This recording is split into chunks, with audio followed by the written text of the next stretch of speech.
Hey everyone, welcome back to Corporate Decoder. Today we're diving into a document that involves extensions, agreements, and a name that sounds like it belongs on a skyscraper. Let's see what Howard Hughes Holdings has been up to, and whether they're building something solid or just rearranging the furniture.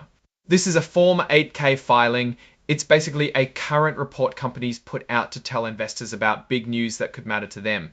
This one was filed with the Securities and Exchange Commission, or SEC, on March 12, 2025, so it's fairly recent. The company we're talking about is Howard Hughes Holdings, Inc. They're based in the Woodlands, Texas. If you wanted to trade their stock, you'd look for the ticker symbol HH on the New York Stock Exchange.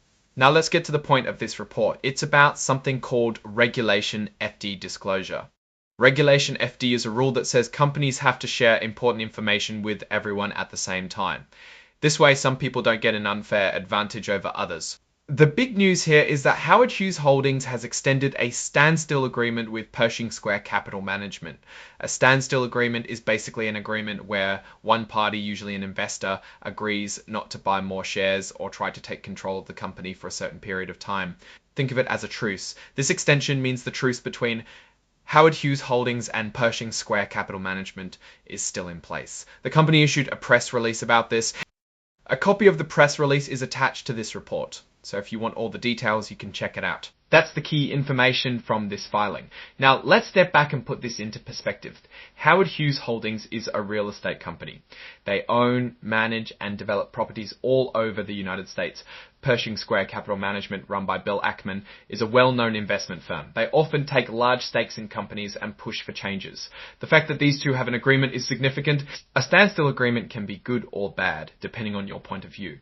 For Howard Hughes Holdings, it could mean Pershing Square won't try to shake things up too much. They get some stability. But it also means Pershing Square is limited in what they can do, and the company is independent. Extending the agreement suggests both sides see some benefit in keeping things as they are, at least for now.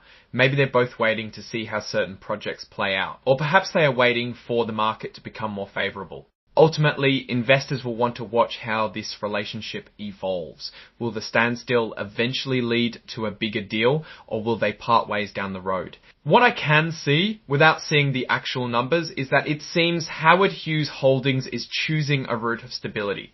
But it's essential to keep an eye on their projects and see if the company is performing as planned. If the company doesn't show a positive trend, the company will need to create a new strategy and think of how to improve their financial situation. Thanks for watching. If you found this helpful, please hit that like button, leave a comment, and subscribe for more Corporate Decoder deep dives.